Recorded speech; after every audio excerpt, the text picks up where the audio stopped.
What's up, everybody? Welcome to Value Town episode 81. I'm ChanManV, and Firebat seems to be sneaking off the screen there.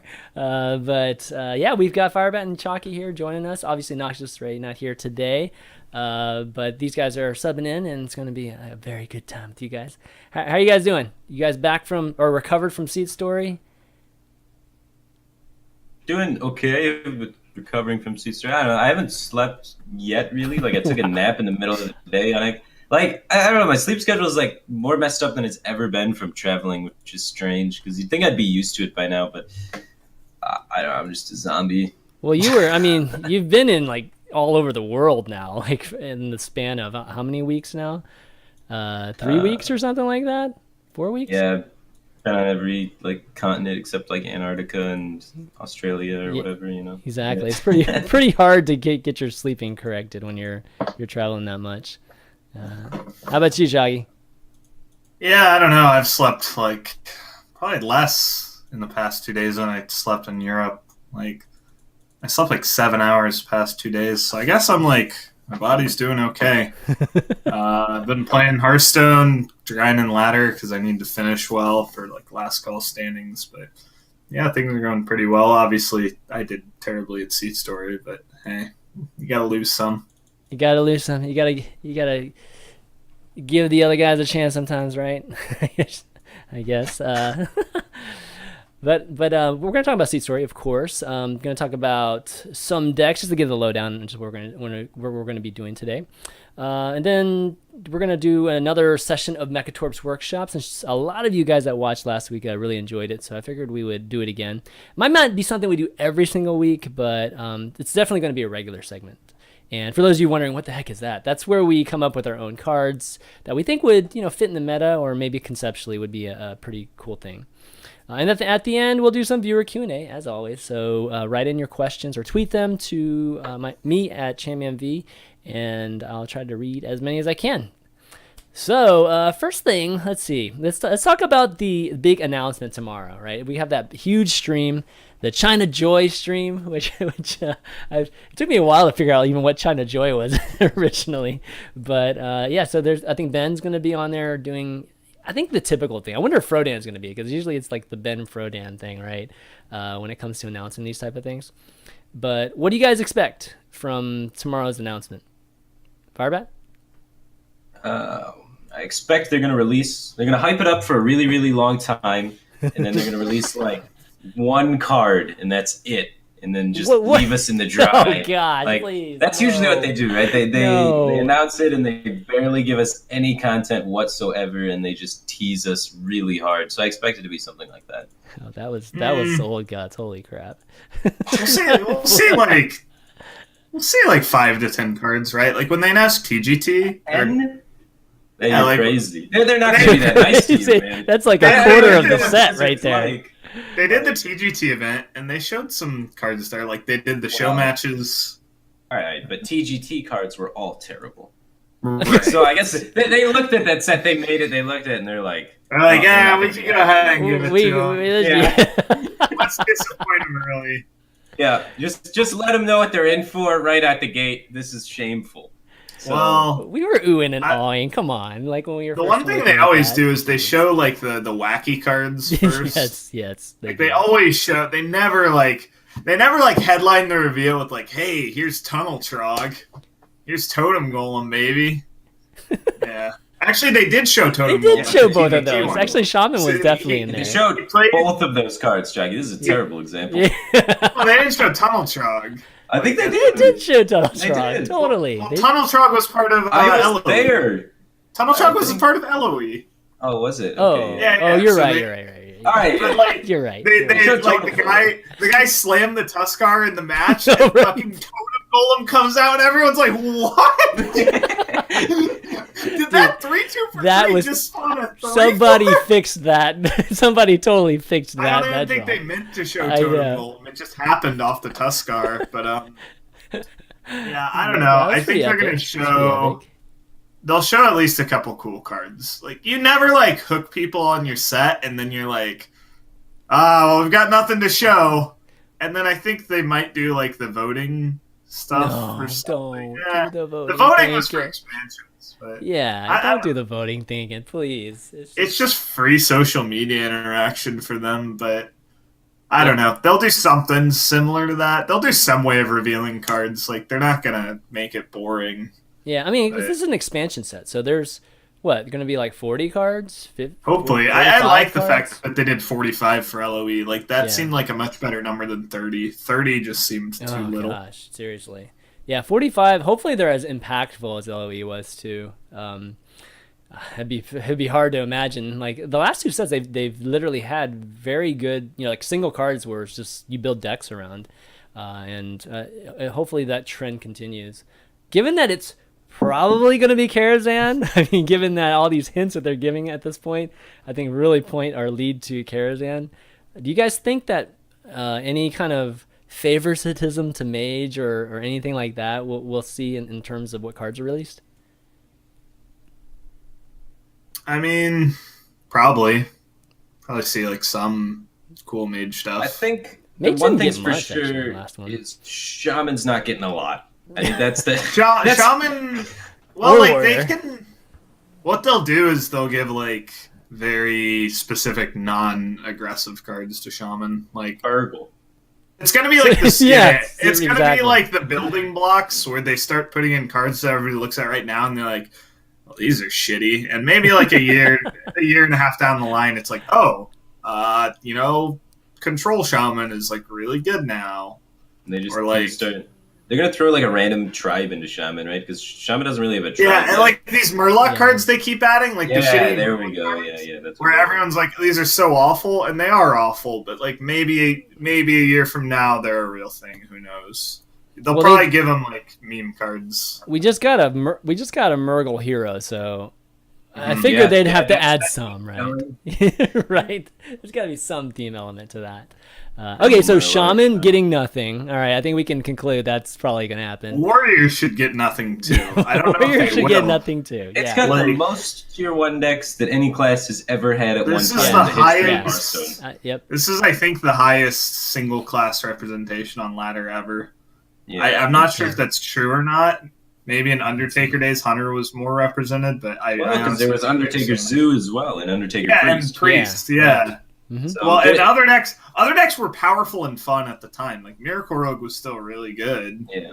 Well, Um, Hunter. right. Just wasn't Undertaker Hunter though. Well, I mean, the thing about Hunter during that time where it was dominating, it was just one type of Hunter.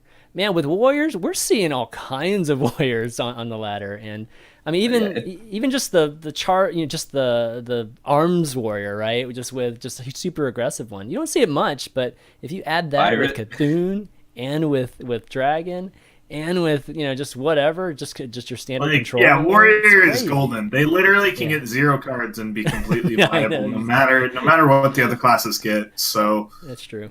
I don't know. They need to be. The thing is, Warriors don't really use neutrals that well, though. So like, they should be fine balancing this expansion. Like, they can easily tone down Warrior by giving other classes stuff. Well, Warriors always had the base kit that's just it's so control friendly, right? That Yeah, you they got can always work in removal. aggro pretty easily. Like I think, except for if you're priest, priest is pretty hard to work it in right now. But just generally with weapons and such, Warrior just has a base kit that's like so versatile that I think forever it will probably be one of the most versatile decks or classes that we have. Yeah, it's got some of the best draw in the game. It's got some of the best removal in the game. Its It's got hero the best power weapon in is the like game. fine too. Yeah. The hero power is weak in the aggressive builds, and like Finley helps that out a lot. But I don't know. The fact that they always will have access to life gain for free means like it's always going to be one of the better control decks. Yeah, for sure. So Mage, I mean, Mage didn't get that much actually in the last expansion, or at least that they didn't get that much that was interesting. I mean, they lost. Yogg. I mean, Yogg isn't just for them. Yogg is obviously for. Yeah. I mean, people using Yogg in every deck, like druids and everything. So, specific to Mage, I felt like they got some cards that kind of replaced some of the cards they lost, but generally, it's like Tempo Mage. It's like the Tempo Mage was around before that, and this one is probably still on the same power level as the old one was. So what would you like to see from Mage? Like, is it possible? It's pretty hard to design wise, right? To do some different type of Mage. Because we have a combo one in the form of freeze Mage, right? And then now we have like a tempo one. I mean, what other kind would you like to see? Historically, there's always been, that value mage slot, and we saw it, for little pockets in the meta where people were having some success with like the value, like Reno mage, where it's just like a bunch of mediocre value cards in Reno. So that sort of style, I guess, is probably going to be something that comes out if they add more mage cards, because it usually just finds a way towards the end of when there's more cards in the card pool. That usually that style of mage just comes out. So I'd expect to see that coming out again, but I don't know. Like, you can't really take mage in too many directions just because there's so many burn spells in it, right? You have only those three, I guess, styles that you can really do with the classes currently set up. You have all these frost cards, like all these, what is it, Shatter? I mean, there's some cards that we haven't even used yet. There's the 2/4 that freezes stuff, and like that's basically the Flame Waker, the ice version of Flame Waker. I wonder if that's ever going to go somewhere, because that seems like building blocks for something just nobody ever uses right now. I mean, you got to use a bad card to make a bad card okay, and that's just too bad. I think it'd be kind of interesting. That sounds like Secret Paladin talk right there. Yeah. I think it'd be interesting if they use like a little more identity for kind of the three classes of spells. So like Arcane, Frost, and Fire. Whereas right now, like, you just use them all because why not? Like, it's like you put Frostbolt in, you put Fireball in, and as Tempo Mage, like you put the Arcane spells in. It doesn't seem like they really they don't like have an identity as like, your deck is like an Arcane Mage deck. Like there's Freeze Mage, but they use Fire too. Like that's kind of like different than like the game or like how Warcraft kind of feels. Like, I don't know, maybe they're okay with them using like all three elements at the same time, but like, I don't know, these kind of like concepts or things they actually consider when they make cards. I mean, a lot of people would just think, who cares? Like, I just want to play Hearthstone, but I think it'd be interesting if they kind of, because like in World of Warcraft, one of like the themes of Arcane is that the more you cast Arcane stuff, the more powerful it gets. So like, if you had a spell where like the more Arcane spells you've cast in a row without like breaking your combo or something, like it does more damage. Oh, that'd be awesome, dude. Yeah, stuff like that. It's like really hard to phrase and stuff and fit that in a nice looking card, but it's sort of stuff that like you can consider and have fun with. That kind of like you can have like more of a theme to your deck where suddenly it's like, oh, do I put Frostbolt in my deck? Because like that would break my Arcane combo, something like that. Yeah, I mean, just have a straight out, different builds in terms of the different elements, right? I think that's a really good idea. I don't know why they haven't thought of that. Yeah, that would be awesome. Just so then we'd have different types of mages. We have Fire Mage, we have an Ice Mage, we have an Arcane Mage type of build. I feel like Arcane is really what's like kind of lacking. Like, it doesn't have an identity right now in the game. Like, Fire is like your burn spells, Freeze has freeze effects, and Arcane's just like, well, it does stuff. It does cards. Arcane. Yeah, it's just weird. Like, they all do their weird own thing. Yeah. Okay, yeah, I think that's a great idea. Hopefully they catch on to that. That would be cool if like one whole set, all they came out with for Mage was Arcane spells or minions that benefit from Arcane, like a Trog style Arcane, type of thing. I think that'd be amazing. But I guess we'll see what happens tomorrow. Obviously the dungeons will come out. It's going to be one of these every week, once a week, type of dungeons. I'm imagining. How soon do you think it'll be? Like, when they make an announcement, doesn't it usually come out like, at least with these dungeons, it usually comes out shortly after, right? It's always weird with like tournaments if it's going to come out like in the middle of. Because I've got like tournament after tournament in the next month. Yeah. Like week after week. And prelims is coming up soon. Yeah. It's got to be like before that, right? How did they get through all of the dungeons? They can't get it out before that. So is it after that? Like, it's either after prelims or we're doing prelims with half of the new cards. I feel like I wouldn't be surprised if it was a little bit of that. They could just like drop a bomb and like release it all at once. What if they did? Guys, it goes live now. It's really valuable for them to have these new cards showcased at prelims. Like, that's really That's good, true. I think. Yeah, for them. I think that's true. For the game. Because selling new cards. nobody wants to watch the same meta that they've been watching for 3 months. Like, everybody wants the new stuff as soon as possible, and HCT is like Blizzard's big way to broadcast that and be like, look at our new stuff, look at this awesome. Like, that would get viewership up, like, because it'd be the first time players could showcase new decks. So I'd really like to see them like drop it right before prelims, but prelims for Europe is on like the 12th, which is really soon. They could do it during prelims, right? Like, first wing comes out during like European prelims, second wing comes out during North American prelims, and then third wing they come out on like Tuesdays, so it'd be on the 9th, the 16th. Yeah, I don't know. It'd be a couple days before the weekend. That would be. I think it'd be kind of cool if they just dropped it all, and I think the community would like. There might be a really good reaction, but I also feel like from a financial point of view, like it works out really well to space out your releases over a month for sure, because it makes the release like feel longer. So there's more hype for a longer period of time, and Twitch viewership just goes up more consistently rather than one big day.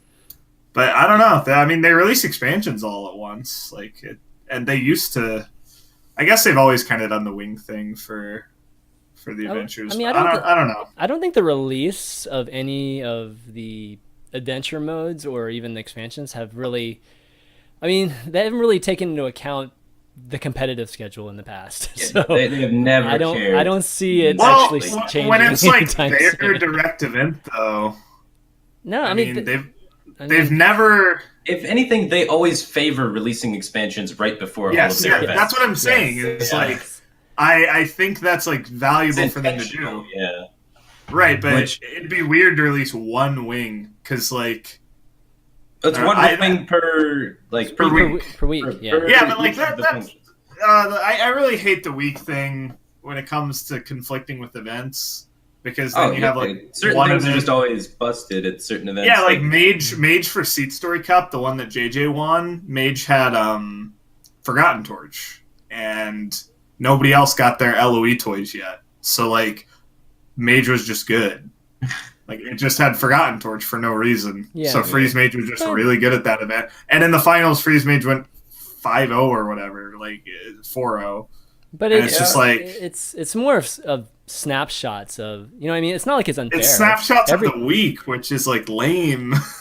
Yeah, but I mean, then every week some card that has no counter to it yet because the other cards exactly. Like, and then everyone's got to balance. Here's the thing: is like the team balances around the end product, not each week. Do you think they like care if one card's going to dominate for the week? No. So like, it seems shitty to have that be the case in a tournament, especially when it's one of the biggest tournaments of the year. I mean, they could avoid it. I mean, they could have. I mean, this would be counter to what would be smart for releasing. But just have lame cards. Just have lame cards in the first few releases, and then just in the final release have like all the super powerful meta changing cards, right? So that once those come out, then the whole set is done, right?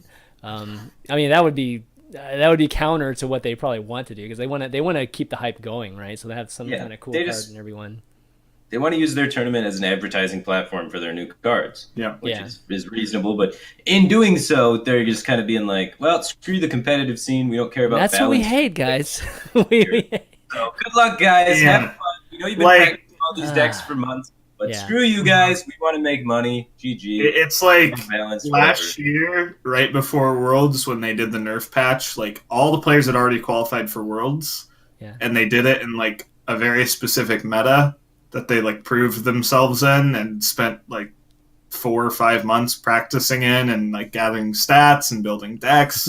And it's like, throw that all out the window because Patron's out of here, boys. New meta. And like Worlds was just completely different and sort of clown fiesta. Like, and you can make like, here's like what people would say, because I kind of was like pretty vocal about my dislike of that on Twitter last year, but and the argument I got back from a lot of people, including some people at Blizzard, was just like, well, they're the best players in the game. They can like adapting as part of, being a great player. Yeah. But like, it's not really like the adapting part is like fun. Like, I feel like the World Championship is the time to show who was the best players over the entire course of the year. Like, who, given enough time and, like, all that, they played really well, they figured everything out, and they won. They came out on top. Whereas, like, yeah, the events right after expansions, you're going to see, like, deck building get rewarded really well. Like, obviously the metagame at, like, DreamHack Austin, when I won, is nothing like it is today. Like, I'd never play those decks in a tournament today. But, Right. I mean, it's like, adaptation has its place, but I feel like that's not the World Championship, especially when it was essentially mid-event is the problem. To be honest, like, the HCT the players that qualified for top 16 were not playing on the same patch, which is weird. Like, don't do that. Please listen. I mean, to your point, HCT has really never been about, I mean, to a degree, it has some deck building, right? Some people will bring, just little wrinkles, but for the most part, right, our champions are just the people that do well, are the folks that just execute well, just execute decks well, and maybe bring their own lineup that just works out with their strategy. But yeah, for the most part, it's never really rewarded deck building, or at least deck building to its fullest. So it would be pretty weird to have it literally right before the championships, like we saw. Just have them be in that type of scenario. The reality is that that's what it's always going to be. I mean, we were just saying every time. So far. I mean, the competitive scene is always going to take a backseat to 0 out of 2. the actual. So we'll see what happens here. I mean, we're gonna, the players will just have to deal with it, and hopefully, well, by BlizzCon we should be fine. I think we should. That's the hope. I'd be really, really disappointed in Blizzard if they dropped like a balance patch before BlizzCon again. I'm okay with them releasing content before, like, ideally in my perfect world, like, they release this expansion before prelims, and prelims to the World Championship is played on the same exact patch. Perfect. Everything's you get to advertise your new cards. It's a fresh meta. Everybody loves watching it because it's still being figured out. And then after Worlds, you like drop your new set or whatever. Perfect. I don't know. That doesn't seem wrong to me, but the past 2 years, like Firebat said, I mean, kind of you look at the tail of the tape, and they had a big balance patch before top 16 in 2014. They had a big balance patch before Worlds in 2015, and it makes you worry for 2016. Yep. Well, we're gonna have to see, and hopefully it'll work out. But again, guys, tomorrow check out the stream. It's gonna be. What's the time on it tomorrow? I forget. Let me see what the exact time is on it. Is it 8 on the West Coast, so 11 on East Coast? Yeah, it's kind of a weird time for folks here in the U.S., given that it's going to be on China Joy. But I don't expect it to be too long. It's probably going to be like an hour and a half, 2 hour type of stream. That's kind of what it's been in the past. But get ready to talk about it. I can't wait to literally get a chance to talk about just everything that's coming out. So yeah, check it out. See what else this week in Hearthstone. Let's talk about our decks that we played this week. So this is kind of the portion of the show where we just talk about whatever decks. It could be a fun deck, could be a ladder deck. A couple of these decks that we're going to be talking about are top 10 legend decks. So why don't we start with Firebat? Let's talk about yours, since mine are not going to be top 10 decks here. We'll start with your Questing Rogue deck, which it's chess dudes. Yeah. Questing Adventure Rogue. We've actually talked about this deck on the show before, and it was always from the standpoint of, this is kind of cool. This is obviously a cool wrinkle on Miracle, but it's more of a meme than it is anything else. But what both of you guys who've been playing the deck are telling me that it's becoming more than just a meme now, that it's actually legitimately good. So what's your take on this? And like compare it to just some of the other Miracle decks and what it's better for and what it's worse against. Well, one of the problems with Miracle Rogue, right, is having a bunch of situational garbage in your hand, which can occasionally happen with Miracle Rogue, especially in matchups where you need to be fighting for the board constantly. So against things like Zoo, Druid, Dragon Warrior sort of stuff, like having Leroy in those matchups is going to be, for the most part, not the greatest thing in the world to have. So instead of having that as your finisher, you have Questing Adventure as the finisher, which results in less burst. So it ruins your matchup against things like Reno Lock, makes it a little bit more awkward. Some of those matchups where you kind of really want the burst, or against like Nitzoth, Paladin, I guess. I don't know. But these are the matchups that don't really happen all too often. So you're able to just then, get in better board control. And a lot of times against a warrior, like the questing can do even more damage than Leroy would have done. Okay. Chakki, what's your take? I know you've been playing this deck too. Yeah, I just played like 50 games of it in the past 2 days. Hit Legend today. I played 28 of the same cards in this. I don't have Journey Below or Shiv, but yeah, I mean, the things it's weaker against are just like board clears and decks like that, just like Firebat said, control. Like because you don't actually have a way to make Cold Blood connect. Your best way is like Conceal, which is still weak to like Brawl. So Control Warrior is a lot tougher, but you're still, I'd say, at an advantage just because you are Miracle Rogue. Like, it's still fine. Usually you still stick a stealth creature and Cold Blood it twice and kill them. But basically questing is really good against...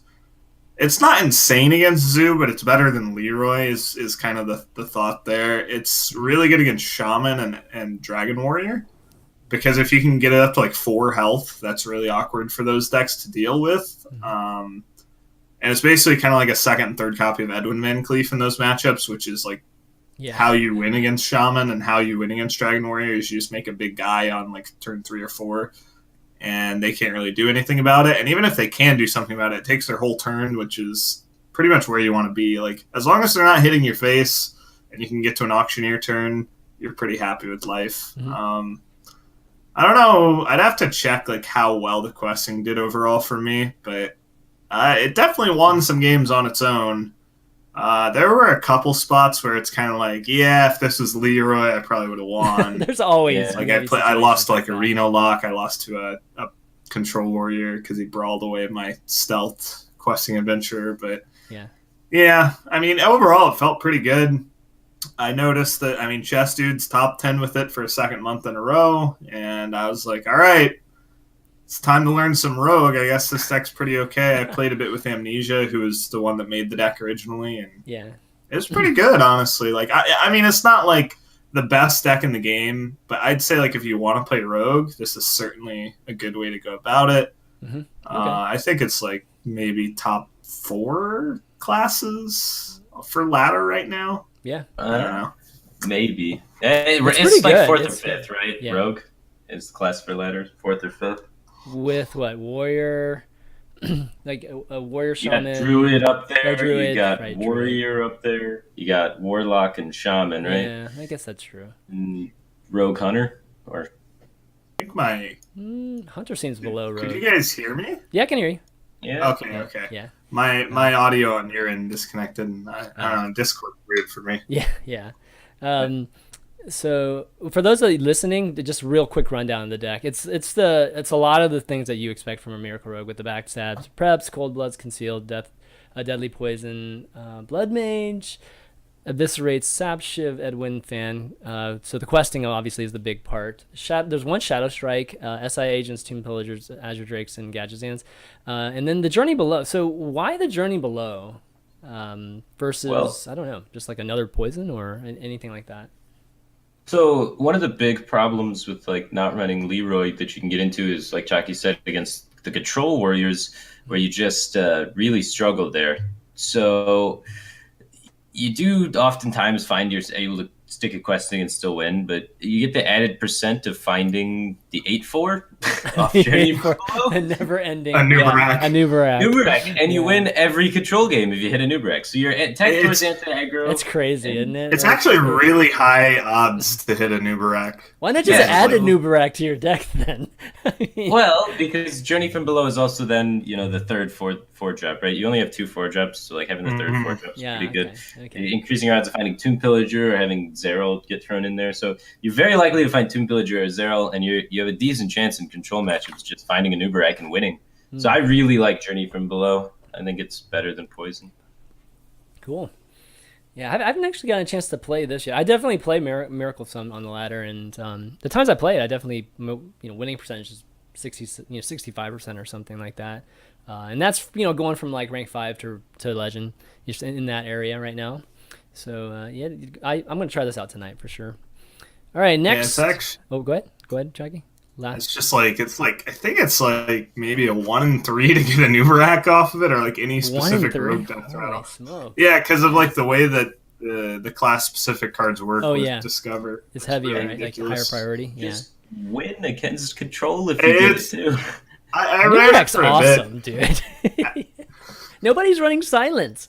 It's freaking Yeah, amazing. you just win. Yeah. 33% chance to win against any control deck is pretty good. It's pretty awesome. Okay, let's talk about this Reno lock that I think it's Strife Crows. That's at least labeled Strife Crows. Yeah, this is Strife Ghost deck. You just got top 10 with it this morning. Yeah, and it's a little bit different from, I guess, some of your other Reno locks. Well, this is more of a N'Zoth version of Reno with a lot of the early pressure minions. So it's got like Argent Squires and Possessed Villagers. It's got the Ooze, Peddler, Doomsayer, Sun Fury Protector, the Brands, Demon Wrath. I'll just name a few more. I don't want to go through every single one. You want to list off the? I know, I'm almost all listing 30? off exactly it. Wait, there's not 2 Twilight Drakes, right? I must have. No, have been. Yeah, there's No, only one Twilight Drake. Yeah. Yeah. But there is a corrupted Healbot in this. Okay, that's a little bit different. Yeah. He likes that card. Every time he plays a N'Zoth deck, he plays that card. So that's pretty interesting. Yeah, thoughts on that card? I guess that seems to be the most interesting, or the one that stands out. By far the weakest card in the deck, so... Okay, all right. I'm not a fan of it at all. It's like the only 5-drop fills out the curve. It increases some consistency on getting like a really big N'Zoth, I guess. It's just like a big dude to try and slow down your opponent on turn 5, basically. So yeah. The thing is, like, there's so many like low curved cards in the deck. Like, almost all of the defensive options are taken for 1-ofs, right? Like, so it's really hard to come up with like a better 1-of defensive card with there already being like, even like you got Squire, which is pretty questionable. You're right. You got like Squire, Possessed Villager, Power Overwhelming Soulfire. So there's like tons of defensive options already taken up. So at that point, it's like either Bane of Doom or Corrupted Healbot for like the defensive option there. And I think Healbot's maybe a little bit better than Bane of Doom because there's so many mid-rangey decks. So you're talking 5-drop, just picking something for your 5-drop. Something defensive in general. Like just defensive in general. any defensive card that costs at a low mana cost, right? Oh, okay. Yeah. There's not much left. That's true. We're talking about Reno decks. I mean, we're literally talking about 30 cards here. So. But I've really enjoyed playing the deck list. I played it a bunch with Strife Crow, talking with him on call, and just like by myself this morning. And you beat Warrior every time still, even though you have like no rag or any of the like big top end really. You still have Jiraxis. So as soon as you play Jiraxis against a control Warrior deck, you just grind them out and win very easily. Especially if they're Cthulhu Warrior, because they don't have the ability to like kill you in one turn, generally speaking, for 15. And the N'Zoth pulls enough weight as well. So you don't really need as much top end as you traditionally needed in Reno, just because those 2 cards can carry so much on their own. So then you're able to just make it a lot more defensively. And all the defensive cards have been doing work. You've been improved win rates in like Zoo and Shaman, for example, and then still able to beat Warrior and not really having any like lower win rates against any of the matchups that you'd think like you needed the top end in, right? Right. So, sounds pretty solid then. That's no real weakness. I like the concept of, cutting top end and putting in the lower curve minions. It's just like, I'm not so convinced that these are all the best possible options for the deck. Right. Like the best possible early game solutions. It's kind of awkward because you run out of early game solutions just because you need to run 1-of. So there may be an opportunity for some like 2-ofs to wiggle in here or something like that. But really? Okay. Yeah, it was working for Strife Crow though. He's able to get top 10. So yeah. So I mean, how much have you guys played with like Reno decks where that actually have, just maybe a couple pairs or maybe one pair? I've played 2 of Twilight Drakes before because that card's insane in Reno. It is ridiculous. Before as like the only 2 of, because Doomsayer is insane on 2 in Reno Lock. So I think those are like the two cards that most people are their go-to potential, like one caveat 2-0s. But I've never had more than like one or two 2-0s in any Reno lock deck. It's just you need to have Reno active on 6 or 7 a lot of the time in some matchups. It's kind of Shaman, Dragon Warrior. Yeah, it could be pretty rough. You kill yourself a lot. Yeah, and they kill you a lot. And...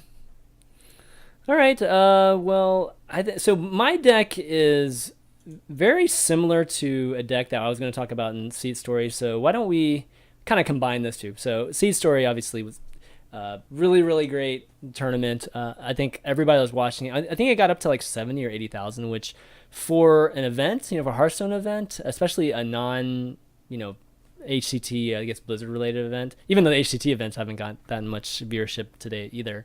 I think 80,000 it was really impressive. I mean, it just meant that they were doing something right. Tag was doing something right with that event, and I know as players have always loved that event. So, like, you guys have a good time there?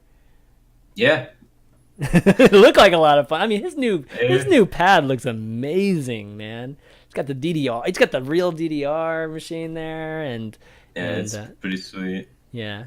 Chakki, how's the bed over there, man? Is it good? It was. I mean, I was sleeping on like a couch. But, okay, all right. I mean, the fact that we had nice little player lounge with couches was nice. Not many events you can get decent sleep at, but it was a fun event. I mean, the city it's in isn't really popping or anything, but the venue's nice.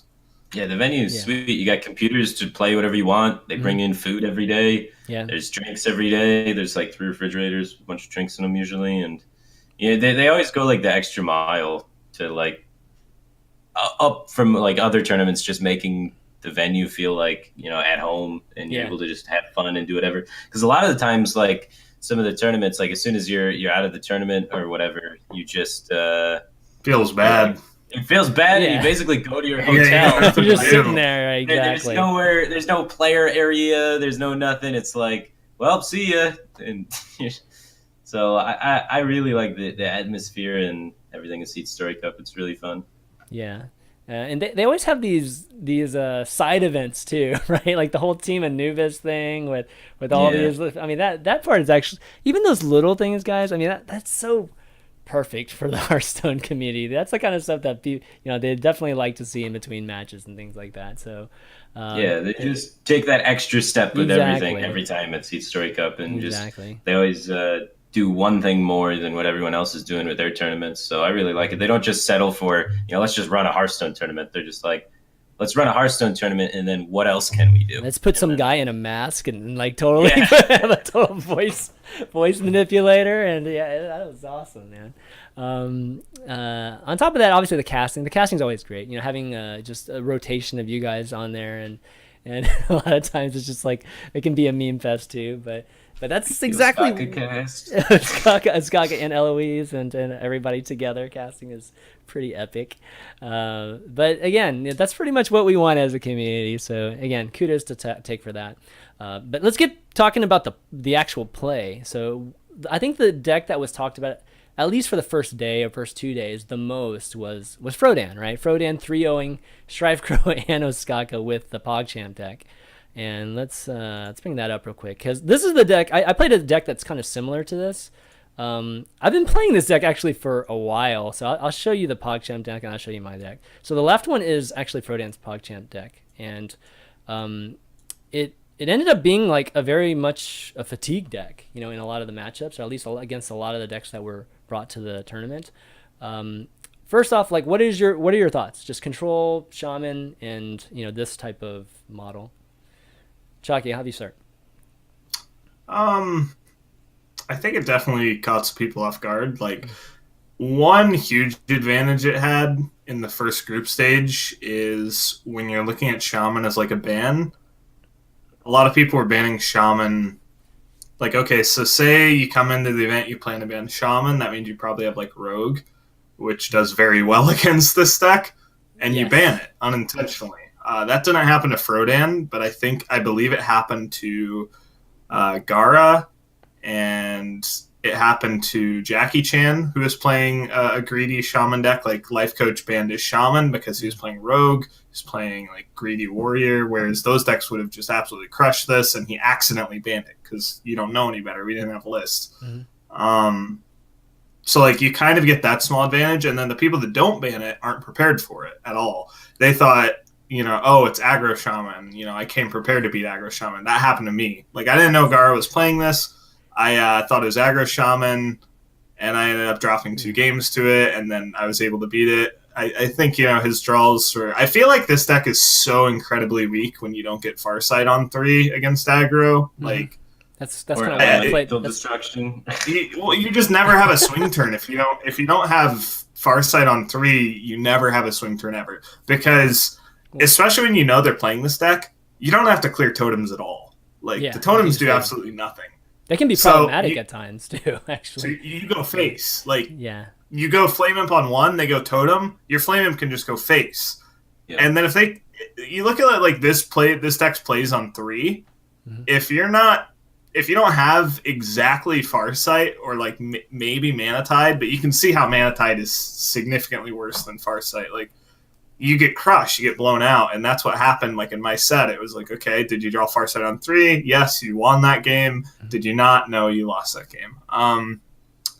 Obviously, Frodan had heavily above average successes in the first group. He did. He's getting minions. He's getting minions every time, and that's like the dream, dude. He went like Earth Elemental, Ancestral Spirit on 4, I think 3 times. Yeah. He was running hot. That's for dang sure. So obviously it went way above average in the first group stage, and it was kind of favored to do so because of like the ban thing I talked about. Once people kind of knew what it was, you have 2 options. It's like, okay, my lineup's bad against it, ban it, whatever. My lineup's good against it, leave it up. It usually loses. Like if you're and that's what happened on day 2. Like this deck did not perform past day 1, Cthulhu Warrior rocks it too. It just wins so easily against it.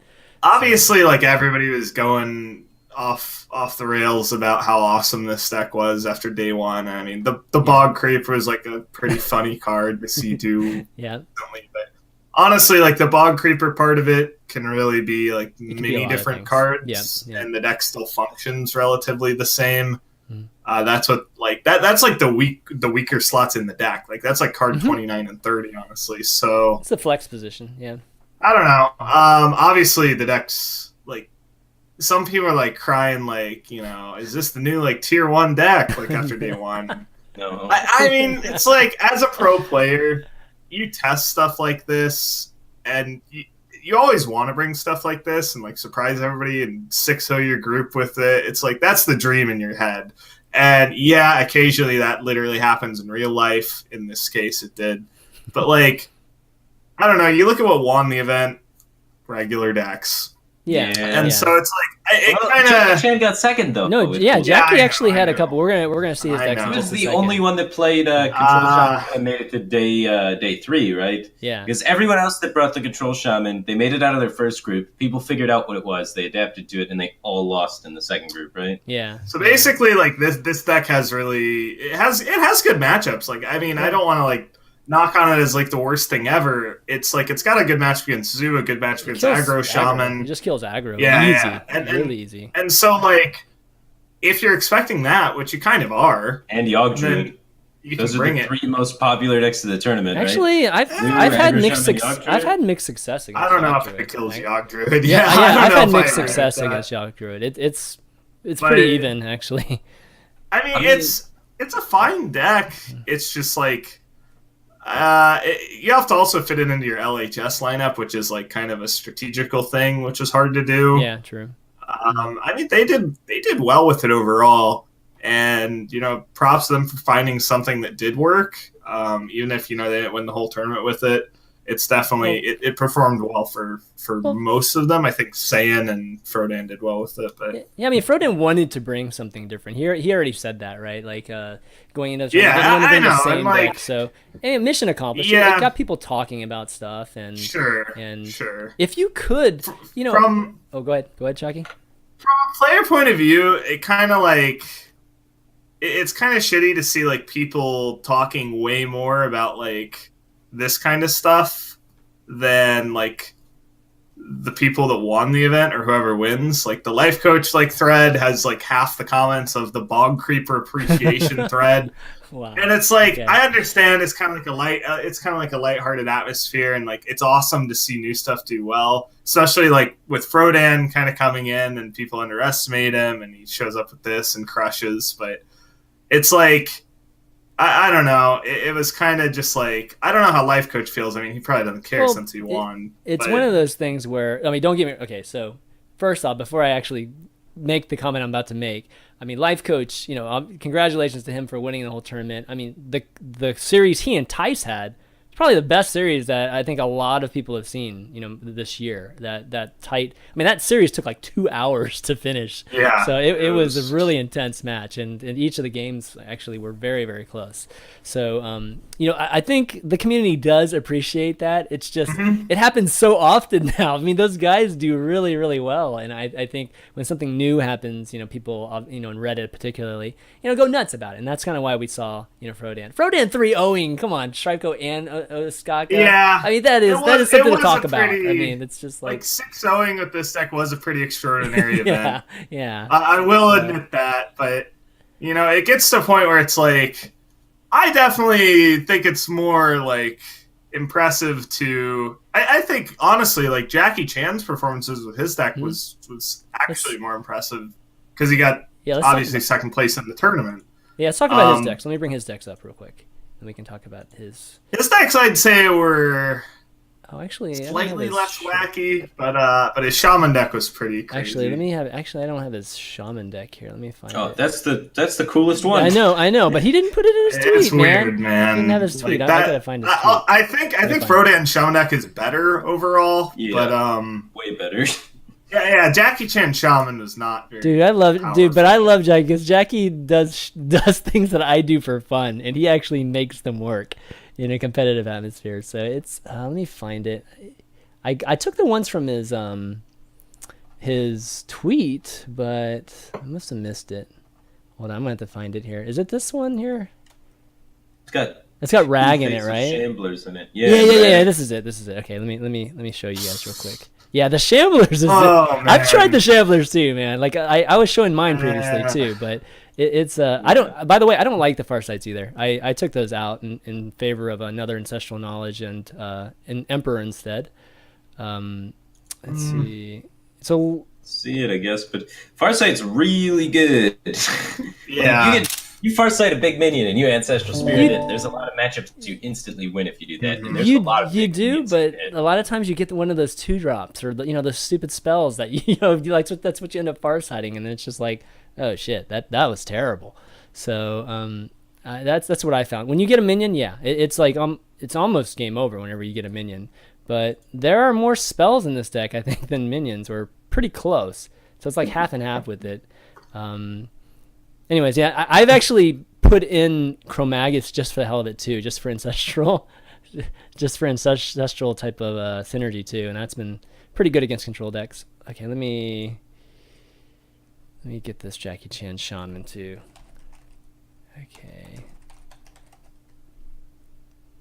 Okay, but anyways, in the meantime, let's talk about these 4 decks while I bring it up. Let's the one that I think he's most known for, obviously, is the Druid deck.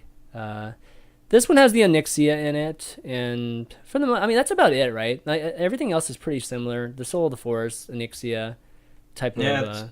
Kind of what Jackie's been running for a while as far as Druid's concerned. He's always favored, the double wisps of the old gods instead of Ancient Award builds. Right. Mm-hmm. So, kind of, if there's anything that you'd expect for Jackie Chan to be playing, it would have to be that the deck. Druid, exactly.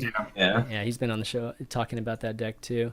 The Warlock deck, is there anything? I mean, the Warlock deck has things like Sunwalker, and I remember thinking like, wow, okay, this is like a dragon Warlock that has just the extra taunts, and I mean, we saw something like this, man, a year ago, maybe a month. I don't know how long ago, but it was a while ago.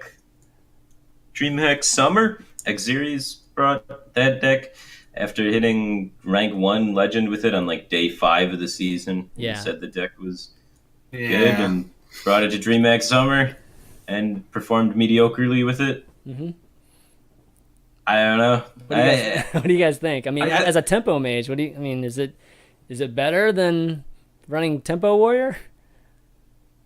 I mean, no warrior is like ridiculous, right? Like in a 5-deck format, you find a way to not bring a warrior deck. Like, especially the fact that there's like 6 different archetypes you can bring. Like, one of them's got to be right, man. Yeah, I make spreadsheets about like win rates and looking at the matchups, and I use my own stats as well as Right. Vicious Syndicate like ladder stats that are available out there. And it usually comes out to, if you look at like the top decks, just generally speaking, it's all like warrior. Warrior is really good, and it is wrong to not have it. Like, yeah, it's definitely wrong. All of the warrior decks are like, in a vacuum, they're all like 55 or so %. They're all above average. And I think Jackie Chan would even like admit, like, it's probably wrong to not have warrior. Like, I think he would admit he's reducing his own chances. It's just that's what he does. It's for show. He's not 100% playing to win the tournament, right? Like, he doesn't like spend every waking hour prepping for tournaments. This is like his first tournament. Like, he came and he played for fun, and he did really well. Well, I mean, to be fair, he doesn't get invited to tournaments either. So, I mean, this was like the first time he was invited, right? So. Sure, like, this was his first big invite. Mm-hmm. Okay, I got the Shaman up now, so why don't we talk about it?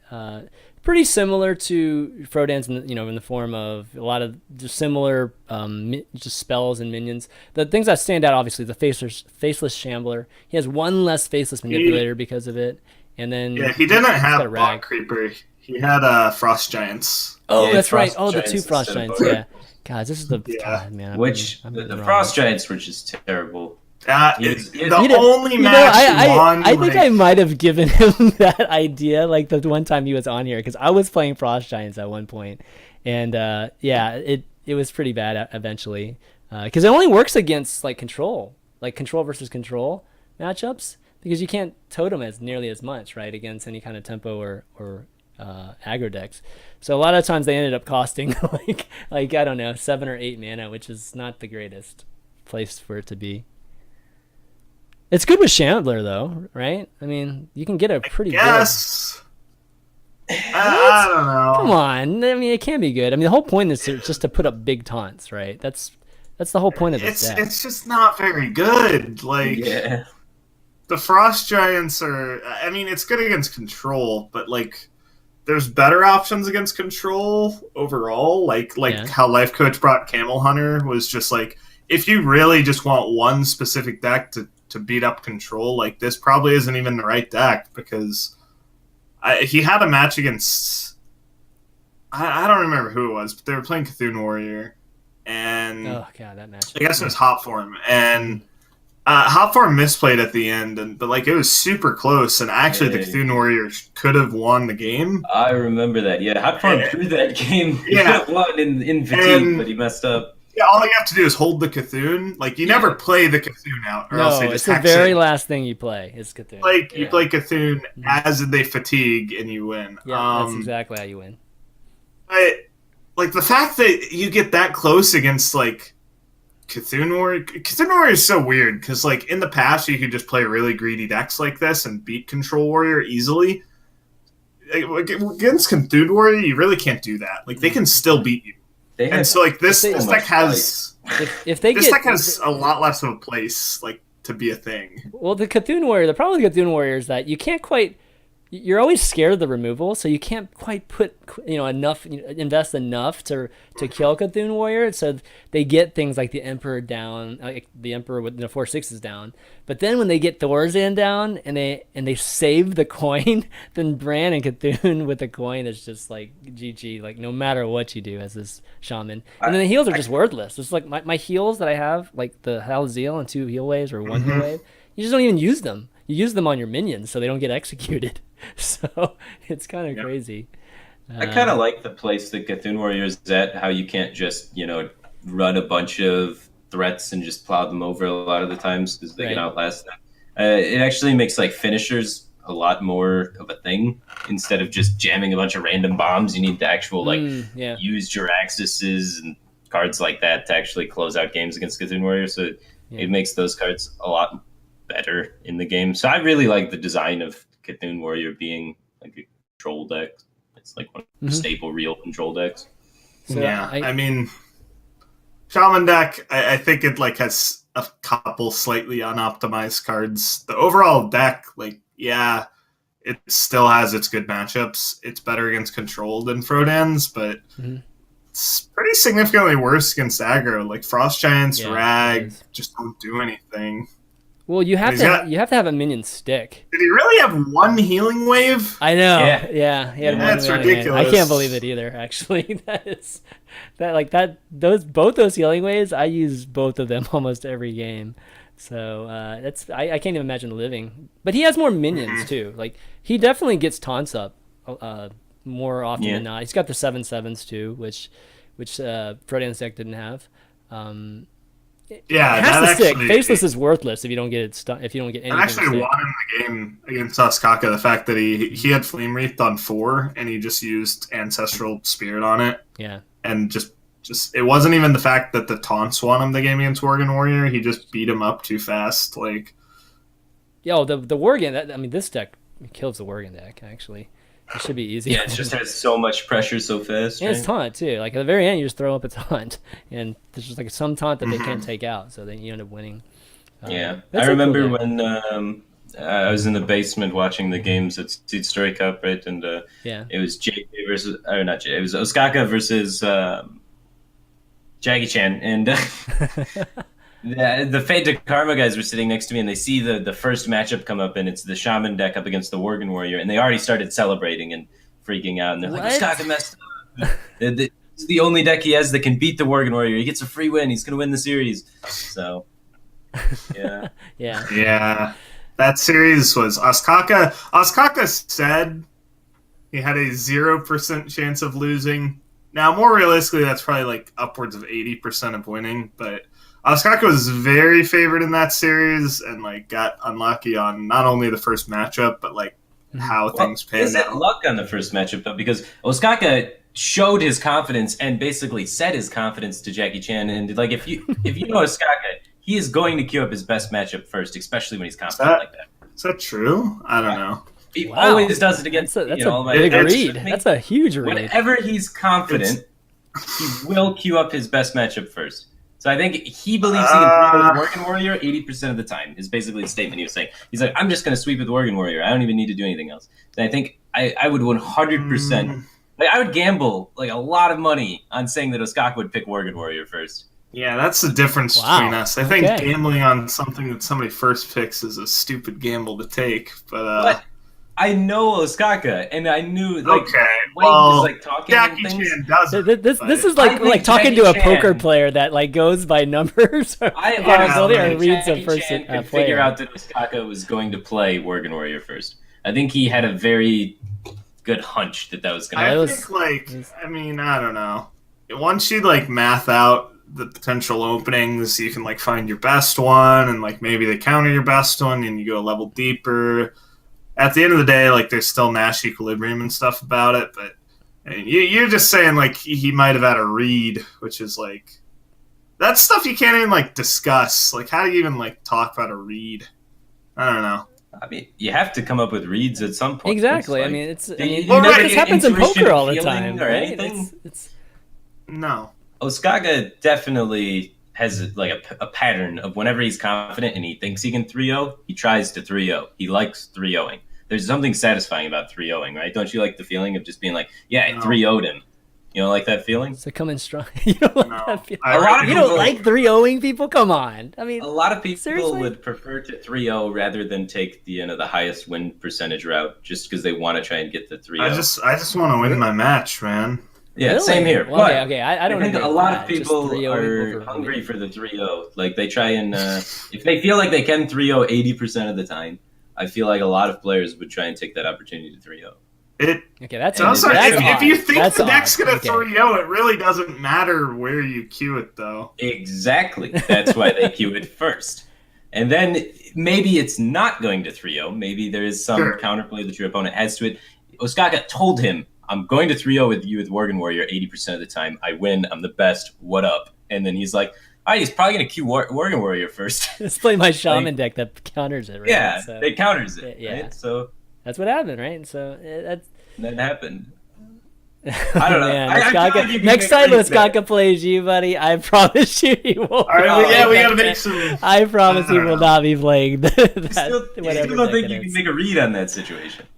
I think you can make a read. I think the read is legit. I think there is a little bit of that, and you have to take a little bit of risks at times at some of these events, right? I mean, even playing just your highest, your kind of versatile deck, or the deck that you use to kind of throw out there, just get a feel for things, right? Is not necessarily the best thing either, right? Because you're trying to raise your percentage for your subsequent matches versus play the highest chance to win that first match, right?